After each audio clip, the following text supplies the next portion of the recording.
I left Portland, Oregon at 3:30 in the morning.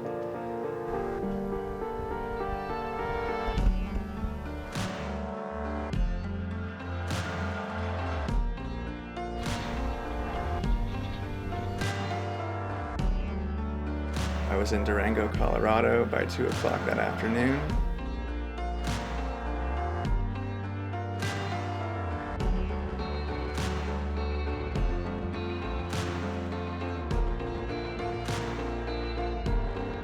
And the next day we drove 12 hours to Emporia.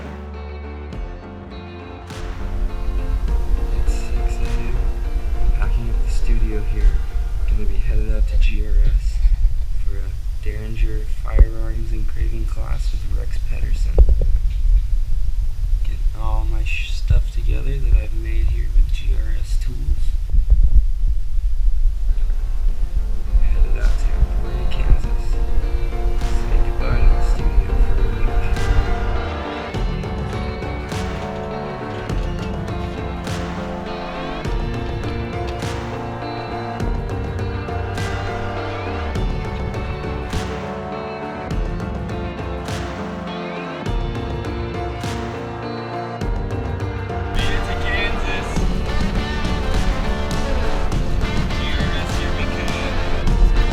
Made it.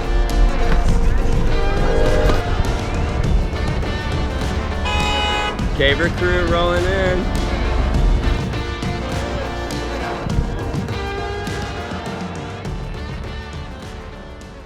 We start at the moment they walk into the building, and I collect the firearms, log them to the individual, and take control of them. They don't get that firearm back until it's completely disassembled. Our group was first put together by Adam Caver. He threw our class together 2 years ago. We did a basic class with Todd. This year I pioneered the group and reached out to Otis and asked if Rex would do a specialty private class with us. Yeah, I'm not too sure as far as the rest of the guys in the class go, but I was really excited to come and take a gun class here at GRS because I've been incorporating a lot of hand engraving into my jewelry lately. And we do bounce ideas off each other and things on the internet, and this just kind of bridges that gap for us when we can all get in the same place in the same classroom for a week and stir the pot a little bit and bounce ideas off each other. It ends up being an incredible opportunity for us to be able to sit down and create together, you know, as one giant group of buds. So yeah, I don't think it gets any better than that.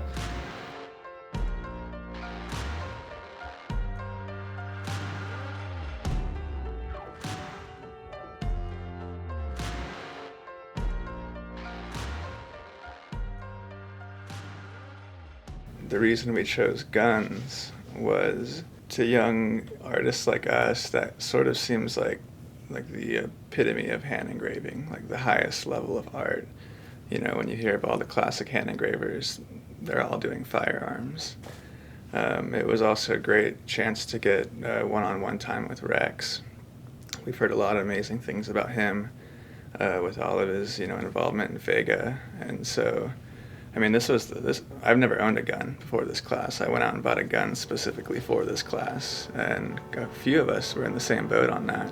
My personal reason for doing it was, yes, to learn to do the guns, but to also open up the door to engraving on just harder material in general.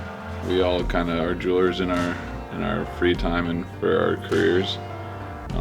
No one really is a gunsmith or into guns that much, so we figured we might as well go into uncharted waters again, and Rex does amazing work, so we figured we should seize the opportunity to see if we could get him for a private class, and everyone seemed pretty on board, so here we are. Up until this class, I did not have a very favorable opinion of millennials. I think he was a little skeptical with us coming in on day one and looking at the crowd of guys walking through the door and going, oh my gosh, what did I get myself into?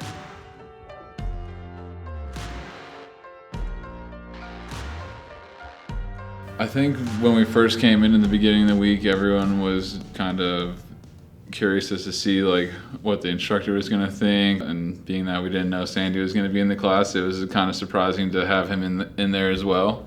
And being a more old school guy, he seemed to be a little bit like wary of us at first. We all kind of know each other already, so taking class together is kind of nice, just being able to go walk around to everyone's desk and kind of see what they're doing and bounce ideas off one another. And plus, just we're all hanging out after class too, so being able to talk about it back at our hotel rooms and figure things out really kind of helps, I think, a lot. Instead of that cohesion showing up on Wednesday afternoon, that cohesion was there on Monday when they walked in the door, which makes the class much more easy to work in. Much more easy because everybody knows everybody, and they're not trying to one-up each other because they already know who they are. And that's one of the best reasons to do a private class, I think, is if you have the crew that you can get together with, you know you're in good hands with your friends. Oh, we have a blast when we get together every time. It's a really great group of guys, super fun. Everybody's on the same page. We all love to create and goof off and have fun.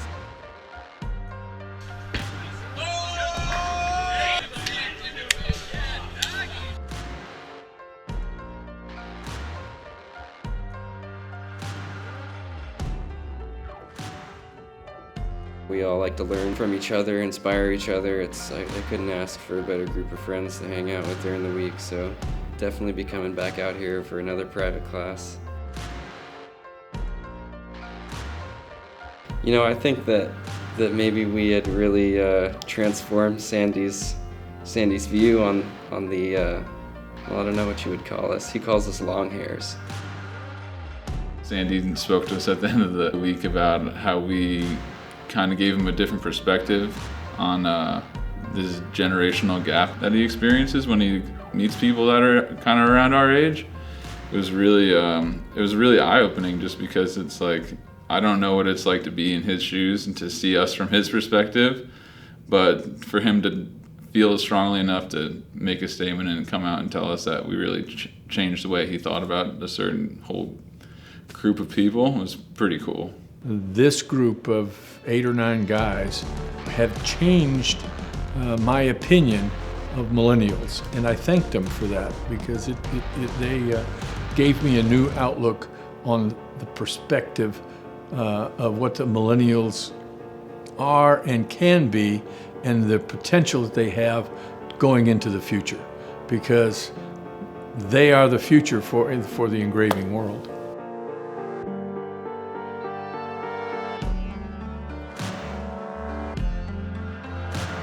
Eventually, I'd like to create an entire production line and get mass appeal of some of my jewelry while creating a much more exclusive one for high-end pieces.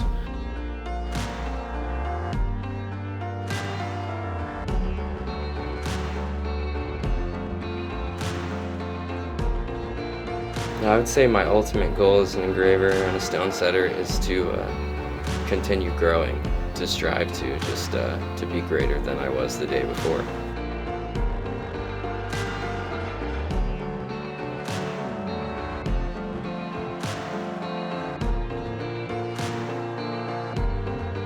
I'd love to be able to make a living from it. I'd be extremely satisfied to be able to do it in my free time.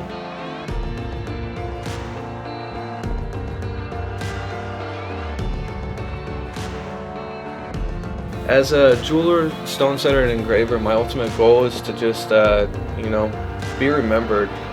Make jewelry that's gonna last a lifetime.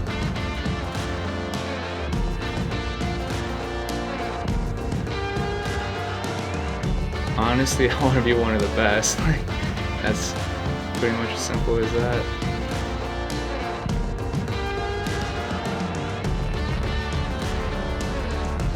My ultimate goal as an engraver and stone setter would be to be able to do this for my whole life and make a living off of it, be it as a jeweler doing custom work or doing hand engraving. I love both of them equally, so as long as I can keep doing this for the next however many decades I'm around, I'm completely fine with that.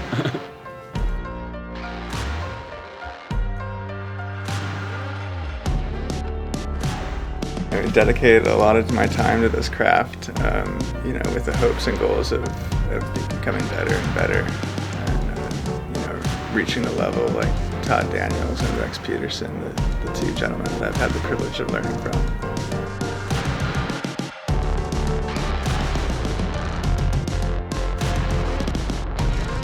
I want to be one of the best in the world, and I'm not afraid to say that. So I'm going to work really hard and try and get there.